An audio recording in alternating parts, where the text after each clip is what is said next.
Apoya nuestro canal de audionovelas ligeras. Hola, queridos oyentes.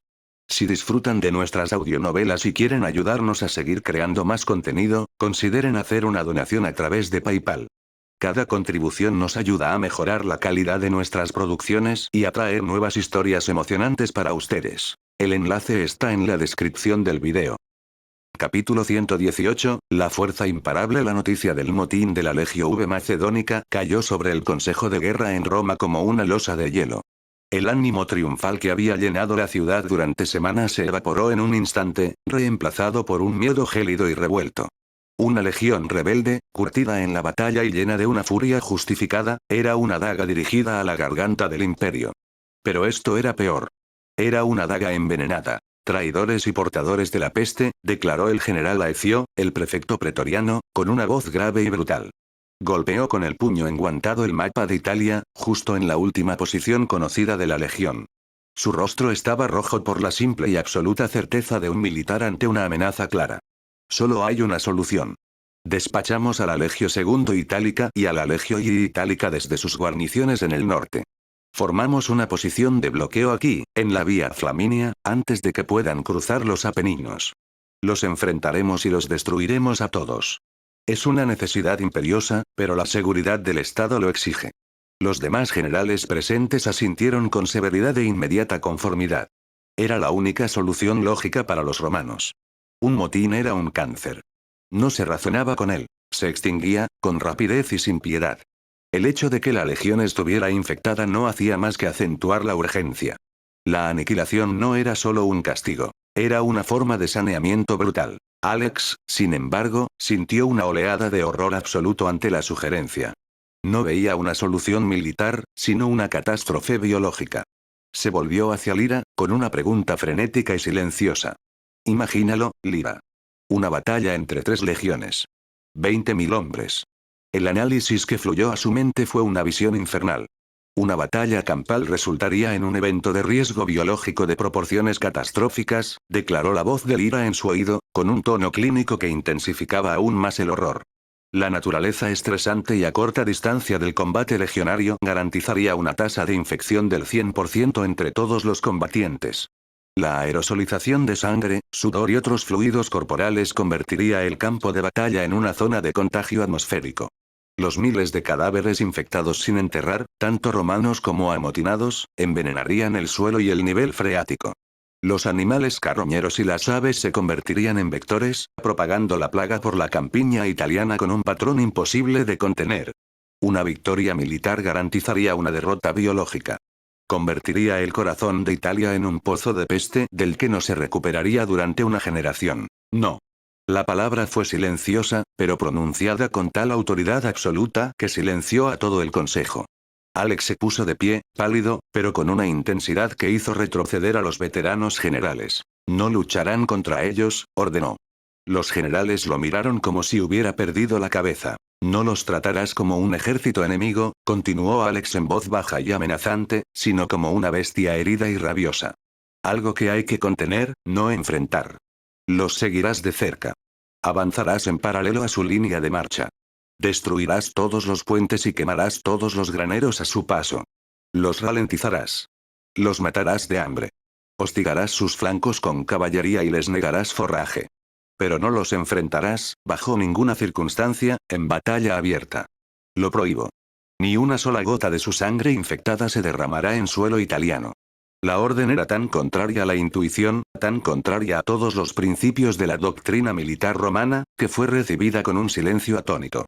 César, logró decir finalmente a Aecio, con la voz tensa por la incredulidad. ¿Dejarías que una legión rebelde, un ejército de traidores, marchara por el corazón de Italia sin oposición? La humillación, la señal que enviaría a las demás legiones, sería una catastrófica demostración de debilidad. Debilidad. La voz de Alex era un latigazo. ¿Es debilidad negarse a incendiar tu propia casa? ¿Es debilidad elegir un camino difícil y paciente que salva millones de vidas en lugar de una batalla simple y gloriosa que nos condenará a todos? Ya les dije que esto es una enfermedad fantasmal, una maldición divina. ¿Creen siquiera por un momento que sus espadas pueden matar una plaga? Enfrentarlos es lo que los dioses furiosos quieren que hagamos. Así es como se extenderá su maldición. Estaba usando su propia superstición contra ellos, el único argumento que podían entender. Observó los rostros tercos y furiosos de sus generales. Comprendió que la lógica, incluso la suya, imperfecta y sobrenatural, no bastaba. Tendría que usar todo el peso de su autoridad. Mis órdenes no son una sugerencia para debatir, general, dijo, bajando la voz hasta convertirse en un susurro gélido. Son la voluntad del emperador. Si las desobedeces, haré que te arresten por traición y te expulsen de la roca Tarpeya yo mismo. Ahora, vete. Da las órdenes. Los generales, acobardados por su repentina y absoluta furia, hicieron una reverencia rígida y se marcharon, con la mente aturdida. Alex se quedó solo con el mapa y la terrible certeza de la tragedia que se aproximaba inexorablemente a su ciudad. La narrativa cambió, dejando atrás los salones de mármol del palacio para dar paso a la polvorienta y desesperada realidad del camino. Con la Legio V Macedónica, todo era furia y dolor. El centurión Tito Pullo, un oficial bueno y constante que había servido durante 15 años leales, se sentía como un hombre atrapado en una pesadilla. Se encontraba junto a una fogata chisporroteante, el aire impregnado del olor a enfermedad y del gemido sordo y constante de los afligidos. Recordó la cuarentena. Al principio, había sido una molestia. Luego, a medida que la fiebre se extendía por sus filas, se había vuelto aterradora. Habían visto a sus amigos, hombres con los que habían asaltado las murallas de Ctesifonte, morir en agonía, con el cuerpo cubierto de llagas supurantes. Se habían sentido abandonados, maldecidos, aprisionados por el mismo emperador para el que acababan de ganar un imperio. Su legado, un hombre severo pero justo, había intentado mantener la disciplina, pero sus súplicas de paciencia habían caído en saco roto. El punto de inflexión llegó con la noticia, transmitida por un aterrorizado comerciante local, de que el emperador celebraba un gran triunfo en Roma. La idea de Alex festejando y desfilando mientras ellos se pudrían en un campamento asolado por la peste había quebrantado la disciplina de la legión. Un carismático y endiablado tribuno llamado Áquila aprovechó la oportunidad. Era un hombre que siempre había albergado rencor contra el alto mando, y avivó las llamas del miedo y la ira de los hombres hasta convertirlas en un infierno de furia. Predicaba un evangelio de traición y venganza. El emperador no era un héroe, había gritado Áquila, sino un hechicero oscuro que los había usado para su victoria y luego los había desechado con una maldición. El motín había sido un asunto sangriento y caótico. El legado y los pocos oficiales leales habían sido aniquilados. Ahora, Áquila era su líder y los guiaba en una marcha por la justicia. Tito Pullo no confiaba en Áquila, pero la nueva y desesperada realidad de su legión lo ataba.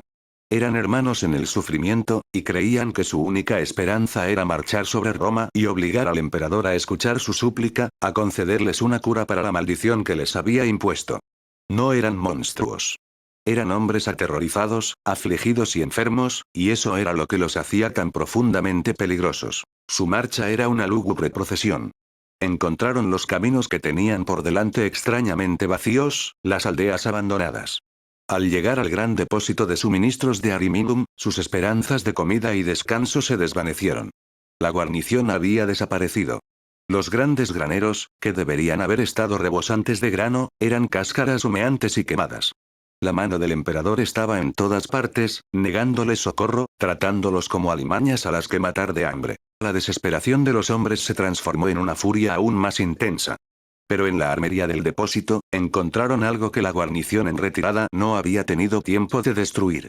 Montones de artillería. Catapultas, balistas y montones de munición. Esa noche, el tribuno Aquila subió a una piedra de asedio. Sus ojos ardían con un fuego loco y profético a la luz de las antorchas. Hermanos. El tirano del Palatino nos niega el pan. Rugió con la voz ronca por la pasión. Quiere matarnos de hambre como ratas en una trampa. Cree que nos marchitaremos y moriremos en el camino. Se equivoca. Señaló las catapultas, las oscuras y amenazantes siluetas de las máquinas de guerra tras él. Si no nos da pan, nos deleitaremos con las piedras de la mismísima Roma. Marchamos hacia Ctesifonte para su gloria. Ahora marcharemos sobre Roma por nuestra propia justicia. Ya no somos peticionarios que imploran una cura. Somos un ejército de asedio. Somos la plaga justa que limpiará la podredumbre del corazón del imperio. Una gran y entrecortada ovación se elevó entre los miles de soldados enfermos y hambrientos. Tito Pullo observaba, con el corazón abatido por el terror. Habían cruzado una nueva línea. Ya no eran una legión amotinada en busca de reparación. Se habían convertido en un ejército de condenados, y traían consigo el infierno, dirigido directamente a las puertas de la ciudad eterna. Lo viste en Audionovelas Héroe.